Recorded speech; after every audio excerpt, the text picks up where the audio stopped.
Video বানানো হচ্ছে ludo খেলা সম্পর্কে। ছোট ছোট বাচ্চা যারা লুডো খেলতে শিখেছে বা জানে না, এই চারটা ঘরে গুটি থাকে, আর লাল গুটিটা কী করে হারালো, একটা গুটি চলে গেল। চারটা করে ঘরে গুটি থাকে, এগুলো ছক্কা, এটা ডাইস, এটাতে 1 পুট, এটা 3, এটা 2 পুট 2, তার পাশে 3, তার পাশে থাকে 5, 2-এর অপোজিটে 5 থাকে, পুটের অপোজিটে ছক্কা থাকে, 3-এর অপোজিটে 4 থাকে।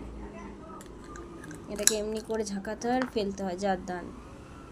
যে কেউ একটা রং নেয়, কেউ একটা রং নেয়। এখন অনলাইনে সব কিছু খেলা হচ্ছে, তো স্টারে বসে থাকলে গুটিটা কেউ খেতে পারে না। আর এই নীলের গুটি এরকমভাবে ঘুরে ঘুরে কেউ যদি না কাটে বা কিছু বাধা করতে না হয়, আবার ঘরে ঢুকে বেরিয়ে যাবে, তখন একটা গুটি বেরিয়ে গেল। 3টা এইগুলো এরকমভাবে ঘুরে আসবে, হয়ে গেল। আবার যদি কোনো মতে জোড়া হয়ে যায়, তাহলে যদি কোনো ঘরের গুটি এখানে থাকে বা এখানে থাকে, তাদের যদি দান পড়ে 3, ওটা সে এই গুটিটা দিতে পারবে না, এখানেই রাখতে হবে। জোড়া আটকে দিল। জোড়া গুটি, জোড়ায় যারা খেলে জোড়া গুটি দিয়ে এই হলুদ নীল জোড়াটাকে, আবার হলুদ জোড়া যদি থাকে, পরপর দুটো হলুদ আসছে, জোড়া লেগে গেল। এরপর হলুদ জোড়ায় কীরকম, এই ঘরে যদি 2 পড়ে, তাহলে এই দুটো গুটি এক করে এক ঘর যাবে। যদি আবার 2 পড়ে, তাহলে এই জোড়াকে খেয়ে নিতে পারে। তাতে এখানে হোক পাকা গুটি হোক আর কাঁচা গুটি হোক, পাকা গুটি বলা হয় এখান দিয়ে দুটোই ঘর ঢুকে যাবে।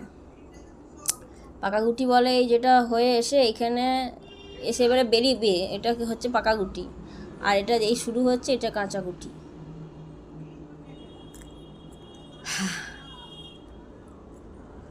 এই লুডো খেলার নিয়ম। জোড়ায় খেলে, কোনায় খেলে। আবার যারা জোড়ায় খেলে, তারা জোড়ায় জোট বাঁধে। এবং আমার যদি লাল আর হলুদ জোড়া থাকে, তাহলে একদিকে লাল গুটি চলছে, একদিকে হলুদ গুটি চলছে। হলুদের পুট পড়েছে, কিন্তু খাবে না লালকে, পাশে বসে থাকবে, এরম নিয়ম আছে।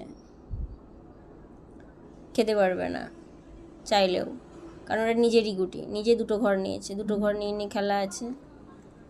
কেউ তো আবার 3টে ঘর নিয়ে খেলা খেললেই হলো, কেউ 3টে ঘর নিয়ে খেলে, কেউ একটা ঘর নিয়েই, বেশিরভাগ একটা ঘর নিয়েই খেলা।